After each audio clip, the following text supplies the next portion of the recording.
Bricks అనేది ఇప్పుడు అమెరికాకి ఒక వణుకు పుట్టిస్తున్నటువంటి అంశం. ఓ పక్కన Brazil, Russia, China, India, South ఆఫ్రికాతో పాటుగా ఇప్పుడు వివిధ దేశాలు యాడ్ అవుతున్నాయి.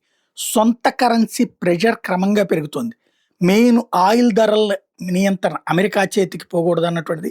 స్విఫ్ట్ సిస్టమ్‌లో అమెరికా ఎప్పుడైతే రష్యాని తొక్కేస్తుందో రేపు మనల్నైనా తొక్కేస్తారు కదా అన్నటువంటి ఫీలింగ్. అట్లాగే అప్పులకి సంబంధించి అమెరికా విచ్చలవిడిగా చేస్తూ మిగతా దేశాలని ఐఎంఎఫ్‌ను, ప్రపంచ బ్యాంక్ పేరుతో అప్పుల విషయంలో నియంత్రిస్తున్నటువంటి అంశం. అట్లాగే ప్రిపరేషన్ కూడా లేకుండా ఏడిపిస్తున్నటువంటి అంశాల నేపథ్యంలో క్రమంగా డాలర్‌లెస్ గవర్నెన్స్ వైపుకి ప్రపంచంలోని దేశాలు వెళ్తూ ఉండటం అన్నదే అతిపెద్ద సమస్య.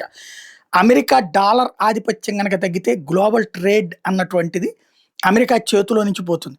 ఫారెక్స్ రిజర్వ్స్ అనేది షేక్ అయిపోతాయి. అలాగే అమెరికాకి దిగుమతి ధరలు పెరిగిపోతాయి. అలాగే ఈఎంఐల బర్డెన్ భారీ ఎత్తున పెరిగిపోతుంది. ఇవన్నీ కూడా అమెరికాని భయపెడుతున్నటువంటి అంశాలే. తాజాగా Japanese stocks, non dollar assets, commodity బిజినెస్లు విపరీతంగా పెరగడం కూడా దానికి సజీవమైనటువంటి సాక్ష్యమైనవి. ఇప్పుడు ప్రస్తుతం అమెరికా ఏంటంటే బ్రిక్స్ అంటే భయపడుతుంది. బ్రిక్స్ కరెన్సీ తీసుకొస్తే ఏమైపోతాము అన్నటువంటి భయం అయితే పెరుగుతోంది. వాస్తవంగా అమెరికా డాలర్ విలువ ఈ మధ్యన పతనం అవుతుంది.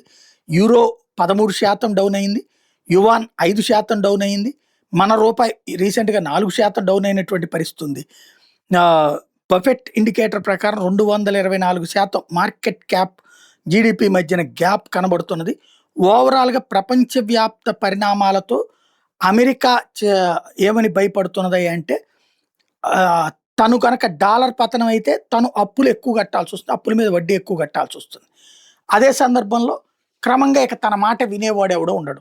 బ్రిక్స్ కరెన్సీ బిగిన్ అయ్యిందా, ఇక అమెరికా కొలాప్స్ అన్నది పీక్ స్టేజ్‌కెళ్తుంది. అదే భయపడుతోంది.